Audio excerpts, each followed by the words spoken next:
네. 저희가 방금 전에 노회찬 전 의원의 영상 함께 보여드렸고요. 그리고 이번에는 노회찬 전 의원과 형님 동생 하는 사이라는 분도 저희가 만나 뵈려고 합니다. 지금 그 부산에서 조국혁신당 오늘 아침에 비행기 타고 오신 분이 계세요. 저희가 이분 모시고 말씀을 좀 들어보려고 긴급하게 섭외를 했습니다. 선생님 안녕하십니까? 네, 반갑습니다. 네. 수고 많으십니다. 예. 어떻게 조국혁신당 그 창당대회 오시려고 비행기 타고 아침에 오셨다고요? 며칠 전부터 마음이 많이 설렜습니다. 그리고 지난주에 부산시당 창당대회도 참석했었고요. 예. 그리고 지인들도 그 조국혁신당에 많이 예. 참가를 하게 됐어요. 예. 저절로 올라오게 됐습니다. 예. 그래도 이제 좀 멀기 때문에 여기 일산, 서울에서도 또 일산까지 와야 돼서 거리가 꽤 돼서 참 이게 그 걸음하기가 쉬운 거리는 아닌 것 같은데 아까 제가 저한테 비행기표도 보여주셨어요. 김포에서 오늘 예, 비행기 타고 직접 오셨습니다. 이 마음들이 모여서 정말 조국혁신당은 잘 될 수밖에 없겠다라는 생각이 좀 드네요. 제가 재작년에 촛불 집회 때도 뭐 짬짬이 올라왔었습니다. 주말마다. 예. 매주는 못 오고. 네. 한 달에 한 번 집중 촛불 집회 때는 네. 그냥 뭐 발걸음이 일로 와지게 되더라고요. 왜냐하면은 사실 이제 조국 교수나 제가 비슷한 학번인데 네. 그 학번 때 제가 대학을 다닐 때는 뭐 저는 사실 민주운동 이런 건 안 해봤어. 예. 근데 나이 들어서 그에 대한 제가 뭐 보상이라면 좀 다른 의미가 이상하지만 좀 그런 걸 내가 꼭 예. 좀 해야 되겠다 그런 생각을 갖게 됐습니다. 예. 그러니까 조국 교수님하고 비슷한 연배 학번인데 네. 그 시절에 조국 교수 등은 학생 운동을 네, 했지만 맞습니다. 그 시절 선생님은 학생 운동을 안 하시고 전혀 몰랐죠. 근데 지방에 학교를 다니다 보니까 예. 전혀 모르기도 했고 또 하여간 여러 가지 길들이 있었잖아요. 그 시절 예. 청년들에게.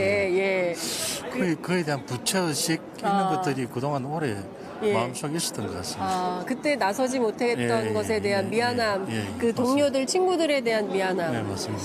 한동훈 그 국민의힘 비대위원장이 네. 이번 총선은 운동권 청산론이 시대정신이다 이렇게 밝혔거든요. 예. 선생님께서는 그 한동훈 위원장의 그 운동권 청산론에 대해서 어떻게 생각하세요? 그런데 뭐 국진당도 지금 거꾸로 네. 운동권에 있는 의원들을 공천까지 하고 또 영입까지 하지 않습니까? 예. 그 앞뒤 있는 논리에 안 맞는 말을 하고 있기 때문에 예. 뭐 헛소리라고 이렇게 생각합니다. 헛소리다.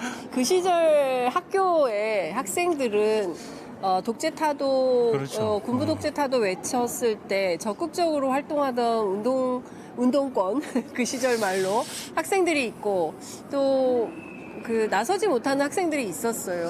아마 그런 것에 대한 어떤 본인 스스로가 가진 자격지심 이런 것들이 거꾸로 이제 이 반로가 되는 것 같은 그런 생각이 들었습니다. 예.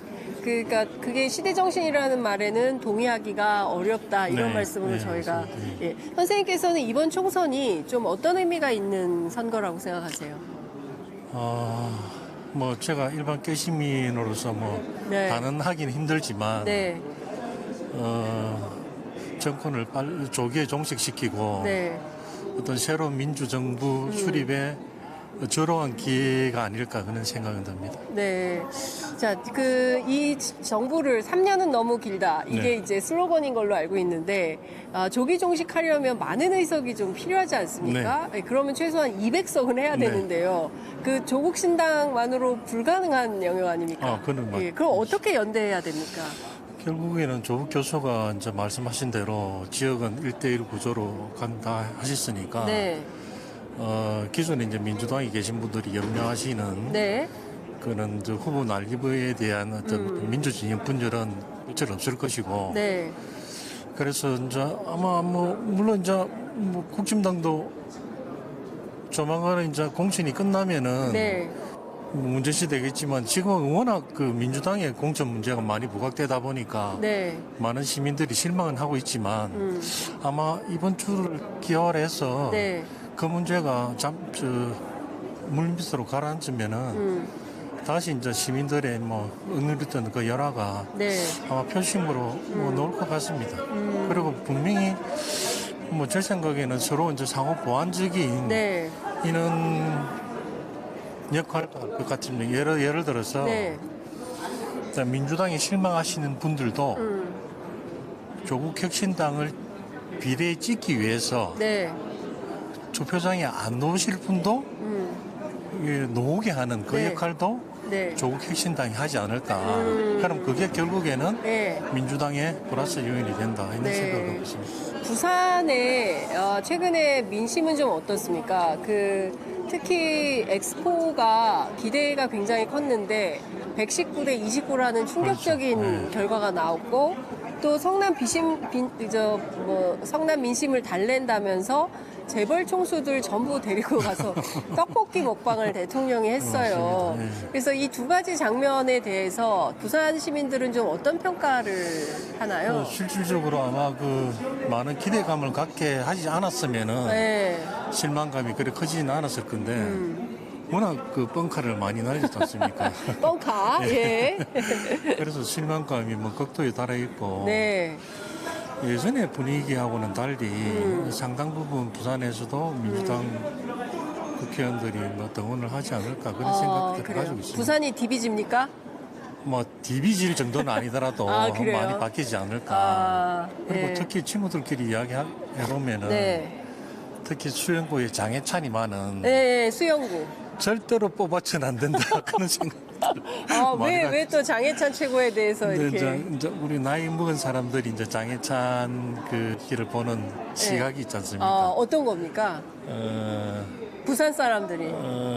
이제 원래 이제 부산 출신인가는 모르겠는데. 네. 그 부산 사람이라고 해요, 본인이. 예, 예. 너무 이제 그 젊은 친구가 예. 정권에 아부하는 듯한 그런 모습들이 아첨. 많고, 예, 아첨. 예. 그리고 물론 말을 빨리 하다 보니까 논리가 정연한 것 같지만 예. 세부적으로 뜯어보면 앞뒤 전혀 맞지 않은 예. 그런 게 있기 때문에 아마 수영에서도 변화가 있을 수도 있지 않을까 그런 생각이 듭니다. 부산 수영구에서도 예. 그러니까 좀 연세 드신 분들이나 이런 분들은 장해찬 최고에 대해서 좋은 점수를 주기 어렵다. 그렇죠. 젊은 사람이 좀 저항하는 이준석과 장해찬 둘 중에 누가 나은 거예요, 그럼? 저는 그런 점에서 보면 앞서 예. 이준석이 낫죠. 차라리 이준석이 낫다. 예. 장희찬이 예. 그래도 이준석이하고 비교할 정도는 아닌 것 아니다. 같습니다. 예, 비교할 장해찬은 네. 이준석과 비교할 정도도 아닌 것 같다. 네. 예, 알겠습니다. 공천을 잘못한 것 같습니다. 공천을 잘못했다. 국민의힘이 공천을 잘못했다. 네, 그렇죠. 예, 네. 그렇습니다. 이 분위기가 끝나면 상당히 많은 그 민주개혁 진영에 있는 시민분들이 뭐 지역은 민주당 그리고 비례는 조국 혁신당 이렇게 많은 분들이 투표 참여를 하게 될 거다. 이제 이런 전망을 해주셨는데요. 정말 투표율이 중요합니다. 맞습니다. 그 지난 2000년 이후에 진행된 총선에서 민주당이 많은 의석을 차지했던 선거는 대체로 투표율이 높았습니다. 60%까지 가야 되는데 이번에 혹시 실망해서 투표장에 안 나오겠다라고 생각하시는 분들도 계실 수 있어요. 그런 분들을 향해서 좀 투표 참여, 투표 동료 왜 이번 선거에서 꼭 투표해야 되는지 선생님의 간절한 마음을 좀 설명해 주십시오. 지난 2년을 돌이켜 보면은 뭐 국민들 마음에 아픔을 준 사건들이 너무나 많았지 않습니까? 네. 그리고 그런 부분에 대해서 뭐 사실 중간에 사죄할 수도 있는 그런 기회들이 많았음에도 불구하고 그 내몰라라고 하는 그런 행태를 보고 뭐 깨어있는 시민이라면은 뭐 모두 투표장으로 놓으리라고 생각합니다. 네. 깨어있는 시민이라면 모두 투표장에 나올 것이다. 네. 선생님 끝으로 꼭 하시고 싶으신 말씀 한 말씀 듣고 마무리하겠습니다. 3년은 길다. 3년은 길다. 알겠습니다. 이게 끝입니까? 예. 역시 부산 시민 굉장히 긴장하시고 인터뷰 잘 됐습니다, 선생님. 너무 걱정 안 하셔도 됩니다. 줄줄줄 떨리시니까 100km 넘도